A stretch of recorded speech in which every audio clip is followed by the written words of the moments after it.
speaking on behalf of the Schusterman Center for Jewish Studies, we are thrilled to bring to campus the distinguished visual artist, painter, sculptor, etc., Mirta Kupferminc, whom we've been able to bring to the University of Texas with, as well as the Schusterman Center. We've had co-sponsorship from the Department of Spanish and Portuguese, the Program in Comparative Literature, and the Lozano Lang Institute of Latin American Studies. And she is finally here after a long struggle to fit a visit to Austin into her schedule. She's incredibly in demand, showing up everywhere, has a very heavy schedule. You may already know Mirta and her work. If not, in few words, she's a visual artist and a human rights advocate born in Buenos Aires, the daughter of a Hungarian mother and a Polish father. Both her parents were Auschwitz survivors, and they met in the hospital where they were recuperating. And one of the great influences on her work was the absence in her childhood home of any type of photos or documentation of her parents' life before showing up in Argentina. And I've noticed that memory and commemoration and the retention of memory are among her great themes. As well as, I think, forgetting is another theme. People who are looking like this and not wanting to see or remember. So since 1977, Mirta has been exhibiting her work nationally, internationally. She's held more than 50 one-woman shows, including exhibitions in Spain, Taiwan, Japan, China, the US, Cuba, France, Israel, and other places. And she's participated also in many international printmaking workshops and biennials and triennials in many countries, and won a number of awards. Her involvement in human rights, she's participated in many anti-discrimination activities, and she is the artist behind the commemorative monument to the victims of the AMIA Jewish Community Center, which, as you may know, was blown up in 1994. And if you're in Buenos Aires, you can find this memorial in the Plaza Lavalle. And over the past 30 years, she's also developed her work as a mentor. She mentors established artists, critiques their work, and helps them develop their projects. And she also trains beginners. And she maintains her own studio with 4 assistants on hand, and many people have been there, some to be trained by her, some to seek her advice, and some simply as visitors. I remember during a conference that I was at in Buenos Aires, she let everyone at the conference just come visit her studio and wander around quite freely. I was a little shocked, but I hope we didn't do any damage. Among her recent shows in the US are Wanderings, which ran for months and months last year at the Hebrew Union College Museum in New York. And for some time now, she has been developing work based on the Kabbalah, as filtered through the work of Jorge Luis Borges. And frequently her collaborator has been the literary critic and writer Saul Sosnowski. They have a joint project, Borges and the Kabbalah. It's been exhibited at the University of Maryland, at the Cervantes Institute in Chicago. It was on YouTube for 48 hours and then disappeared. I hope it will come back. And the book that came out of their project on Borges and Kabbalah, at this very moment, is representing Argentina at the Frankfurt International Book Fair.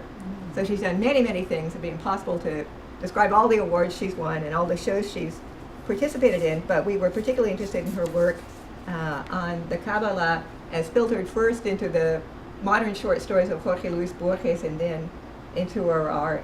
So this is what we're really eager to hear about tonight. So thanks for coming. We're delighted to have you.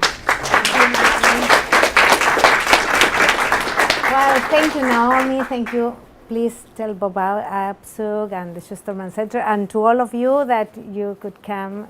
So I'm happy, very happy and delighted to be in Austin and surprised. So, well, it's my pleasure. I will try to share a little bit about my art, what I am doing. And the first question is, why Borges and Kabbalah together?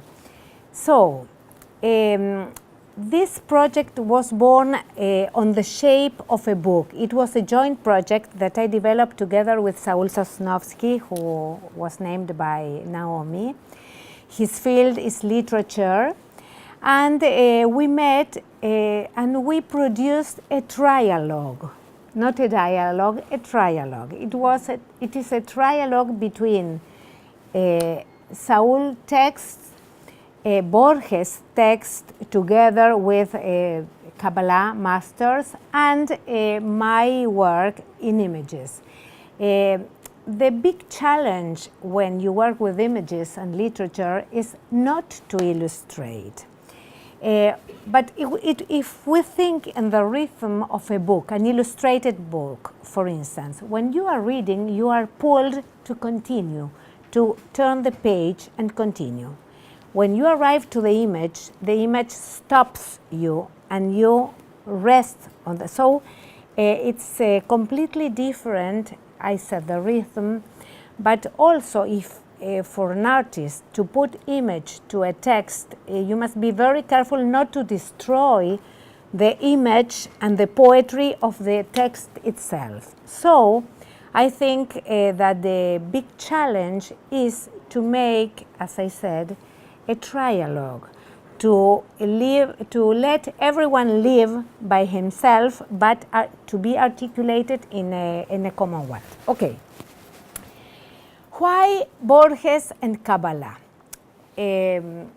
Kabbalah is Jewish mysticism, and it begins with the concept, the elemental concept that nothing is hidden, but also not everything is evident to everyone. That it depends on ourselves to where we will reach.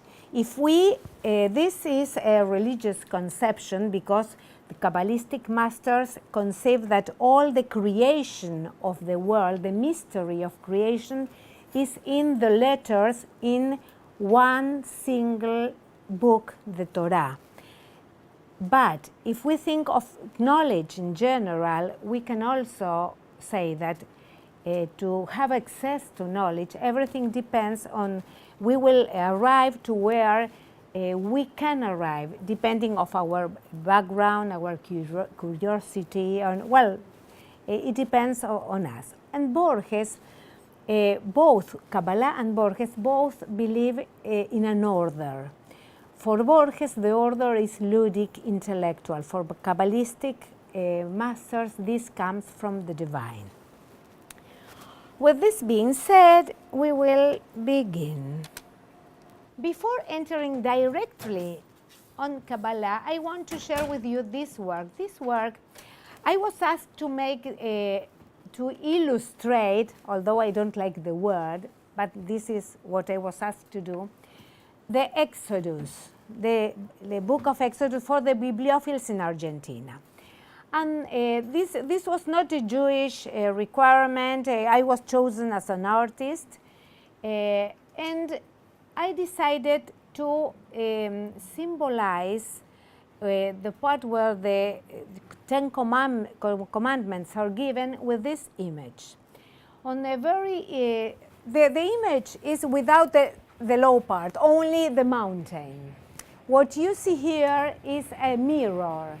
So if you see the image that I produced, you can very easily see a mountain with many, many letters that are going from the mountains. Do you see? If you put a mirror down, on the mirror, only with the reflection, you will see Yud, Hey, Vav, Hey. The tetragram, the name of God that is forbidden to be said, to be named, and also to be written. You know, once a rabbi came and told me, oh, you wrote. And I said, no, I wrote nothing. It's only the reflection. I drew the mountain. But this that I am telling as a joke, this is the core of the concept which I like to work. Because I like to work just with this, that not everything is evident to everyone.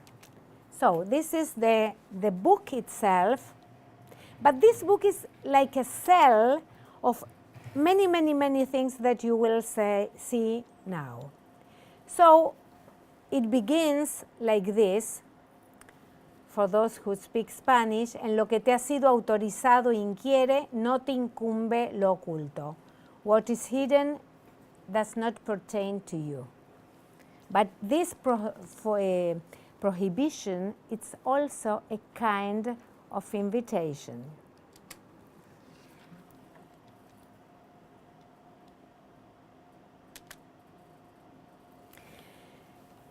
And please, an English-speaking perhaps want to read. This is a poem written by Borges. Who wants to read it in a loud voice, perhaps?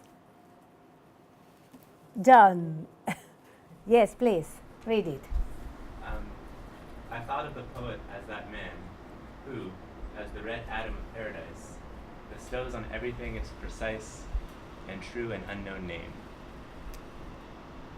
I know the moon, or the word moon, is a character created for the intricate writing of that rare thing that we are, numerous and unique. It is one of the symbols that to man, fate or chance provides, so that one day, in glorious exaltation or in agony, he will write his true name. And how to represent this in images? In the book, I made these images. This has to do when all the creation parades in front of Adam for him to give the name, his name, to each creation. So, in Hebrew, the word dam, that means blood, has the same, almost the same letters that Adam, Adom, that means red, and Adamah, that means earth. So this is the first position of a page, one of the pages of the book. Everything I must say about the technique, it's etching. I work on the metal with nitric acid, and so this permits to do many of one, multi-ejemplaridad. I made 25 books, one by one, page by page. It's a big work. 5 years I didn't breathe, only made these books. So this is the first position of the page.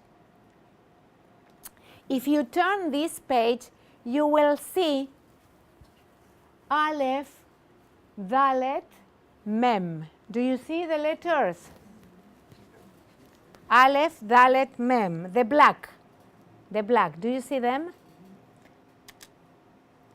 If you open the page, the letters vanish and all the creation appears, and in the middle I put a character that's my character. It belongs to my own iconography that I named the poet, with the conception that the poet also give a name to each thing. So he is there with a human light and with the Latin letters, and this is a secret, for you to know all my codes, my own codes. Every place where you will see the perfect square, I try to represent letter Aleph. That place, that precise place. You know, Borges also wrote a text about the Aleph where everything was seen in the same place. You know, the definition of letter Aleph in math is one point of space where all the points of space converge.